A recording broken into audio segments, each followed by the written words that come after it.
All right, picking up with part two of our conversation with University of Kentucky law professor Jennifer Bird-Pollan. We were talking about the 2017 excise tax on the investment income of certain higher education institutions. Professor Bird-Pollan was saying Berea in Kentucky, Berea College in Kentucky is not subject to that tax. And how did that happen? Why not? So it's a great question. So many universities aren't subject to the tax because the endowment has to be significant enough to pass the threshold, which I think is something like $500,000 a student or something like that. So for example, my university has an endowment nowhere near that size relative to the size of the university. But Berea College does. It has a really significant endowment for a school that has, I think, only slightly higher than 1,000 students. But students don't pay tuition at Berea. It was designed as a college of opportunity. It's specifically targeted at students who are otherwise are underrepresented in college and wouldn't otherwise have a chance to go to college potentially. So the definition, so Berea would have been subject to the tax because their endowment is higher than the minimum per student amount. And it is investment assets. It's not, Berea College is in Berea, Kentucky. The real estate's not that valuable. It's not like they're using these assets for educational purposes, but they're invested. And so the exemption was written in that they have to have higher than a certain number of tuition paying students. So if the endowment is used to cover the tuition, then the university won't be subject to the tax. There's another college, I think I just read about this, maybe Hope College in Michigan, is that right? Okay, that seems like it might be right to me, but I don't know, but I'm sure that's you're considering right. A similar model. They haven't heard that they have yet designed it, but they're considering a similar model, trying to build up the endowment so that there could be a tuition-free college. And again, as long as they have a fewer than I want to say that it's something like 500 students that are tuition paying, then they also qualify for the exemption. Okay, well, there wasn't, that doesn't seem like it's the result of political chicanery. I know it was the subject of political, probably negotiation, is that what I would say? But that's a fair exception, right? Yep. Okay. It's not related to who was senator from Kentucky, or is it? I wonder,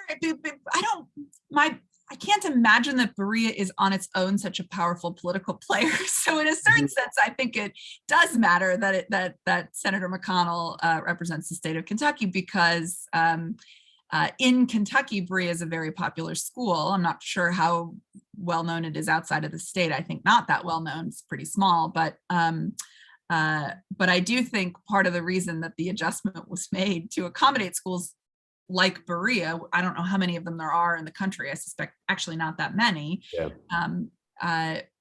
The reason it was able to be adjusted, I suspect, at least in part, is because our senator was pretty powerful. So if one wanted to theoretically, as I've been trying to do, and you were theorizing about in your article, transfer the logic of the higher education excise tax on endowments to the philanthropic context, what would be the equivalent of this sort of negotiation? It would probably have to do with payout rates, or what, the example inform what would happen in this application in the other. Yeah.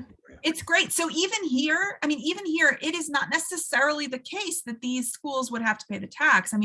This is a question about what is being earned and not spent on charitable purposes, because if they spend the money on charitable purposes, it's exempt from the tax. Mm-hmm. So again, here, you could design actually quite a parallel tax and apply it to foundations. And so if the foundation earns income and reinvests it rather than spending that money on their charitable purposes, then it will be subject to the tax. But the goal of it, it might never be a revenue raiser. It might instead just incentivize certain kinds of behavior that would be more consistent with what we expect charitable entities to be doing. Mm-hmm. Okay, you had a fun tweet, I think, recently after J.D. Vance made his proposal, which was, I don't want to describe it unfairly, but it was to tax endowments of nonprofits, including he names Harvard always and Ford. We've talked about the difference legally between higher education and private foundations. But I think you had a fun tweet saying, gee, I didn't know I agreed with J.D. Vance, or that he agreed with me. So how do you feel about that? So, one thing that's interesting, and I think anybody who went and looked at my Twitter page would learn pretty quickly that I don't agree with J.D. Vance about many things. But I often, when I've talked about this paper with my colleagues at other universities, they're a little surprised to hear me suggesting a criticism of higher education, a criticism of universities, and the idea that universities should be allowed to sort of accumulate wealth because ultimately they're going to spend it for goals that I think are good goals ultimately, right? But I suppose, and so I sort of have gotten some criticism from people who sort of don't think what I'm talking about here is necessarily consistent with the idea that we should be sort of embracing and supporting higher education in the United States. I suppose in this regard, I don't know why J.D. Vance wants to tax Harvard. I can hypothesize. In fact, he sort of has told us, I guess, why he wants to tax Harvard. But I suppose I would say if the university is spending its income, if it's spending its endowment income for purposes that we have identified as charitable in the tax code, then I don't think they ought to be taxed. The problem for me is that they're not spending the income on those purposes. They're reinvesting the income. And my more fundamental question is, should we subsidize what seems like unlimited growth of an institution like Harvard? Is that justifiable? And so maybe at some foundational level, my criticism of this is similar to J.D. Vance's, which is that the government is subsidizing the growth of what is already one of the richest institutions in the world. And why would we want the government to subsidize that? But maybe we approach it for different reasons. That would be okay. That's okay. Politics, right? That's I mean, there are progressives. In other words, I'll try to change my observation into the form of a question. But there are progressives who think philanthropic giving is anti-democratic, and not really being used for the charitable purpose that they got the exemption for. You. And then you'll anger people if you use the word subsidization, but are the incentivization in the text. And there are other people, maybe Vance-like, who think that big foundations are anti-democratic and political or politicized. So as you noted in your article about the excise tax in the higher education context, the anger needn't be ideologically categorizable. So why couldn't, I'm just restating your article to you now, why couldn't this happen in many other contexts, including the foundation one? I think that's right. I mean, I think it certainly could, and it's gonna, it'll be a question of, these nonprofit entities being able to demonstrate their relevance, I think, and I think the justification for continuing historic practices, when it looks in a certain sense, you could say, oh, this is just a difference of quantity. Yes, these foundations are larger than they were historically, but we're basically the same.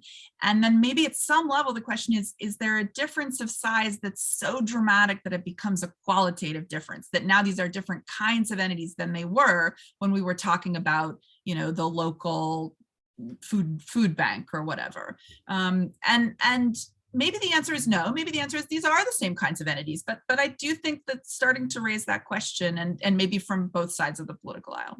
What would be the ramifications of this if this happened?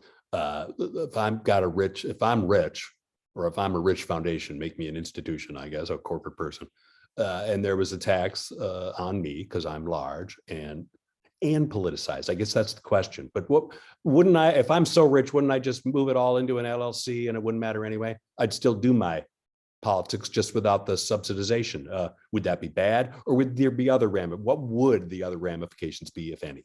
Yeah, that's a great question. I mean, I think, in a certain sense, I think people who are interested in certain kinds of activity, which we have historically called charitable, there's no reason they need there's not no reason, but they might be able to continue to engage in those activities without a tax deduction or a tax exemption.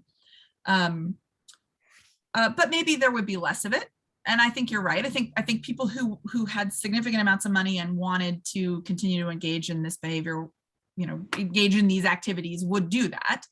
I don't need a charity to do some kind of charitable activity. I can just do it directly. It won't give me a tax deduction when I do that. I have to give to an entity that's been identified by the government as tax exempt, right, as a nonprofit in order to get a deduction for myself. But if I were really motivated to engage in the behavior anyway, then I probably would do it even without the tax deduction, right? So, so I'm not sure that it would change people who are independently motivated to do certain kinds of charitable things if they didn't get the tax deduction. But maybe we would see a shift in this. And I actually, one set of conversations I had around this was, well, maybe a significant donor to, let's say, Harvard, and Harvard's now worried, oh, we're going to be subject to this tax now. So they have conversations with the significant donor and they say, okay, that $100 million you wanted to give us, just wait a little longer. Don't give it to us yet, right? You invest it, you earn the income, and then you donate it to us when you die or something like that, right? So maybe we just see a shift. Look, tax lawyers are smart people, right? They're going to help their clients figure out the most tax advantaged way to do these things. Yeah. Two questions to sort of just wrap up. What's the status of the 2017 tax and what's currently going on in Washington? Do we know? This is risky, right? As we talk, they're negotiating in Washington. Is this going to make it? There was a reaction on the part of higher education to this. There definitely was a reaction. I think there has been some conversation about a repeal of this particular tax. I am not super. What is it? It's the 29th. When are we going to hit play on this? I don't want to make predictions because almost certainly whatever I predict will turn out to be wrong. But I think I'll just say it's definitely on the table. I mean, I think, and interestingly, it'll be a tax cut, right? So that's going to be one of the questions is, you might typically expect the Democrats to be supportive of higher education and more likely to repeal this tax. But since it's going to look like a tax cut when you repeal it, maybe they don't want to be the party that does that. So, so I think it's very hard to predict where this is going to go. In the end, it only affects a handful of universities. I think the prediction right now is about 40 universities that are going to be subject to it. Of course, they're the 40 richest universities in the United States. And it would be seen by, well, J.D. Vance. It is unfair for us to use him and Ford, but okay. Yeah. The 40 richest universities in America would probably, by most people, certainly most conservatives, be considered pretty liberal. Yeah, that's right.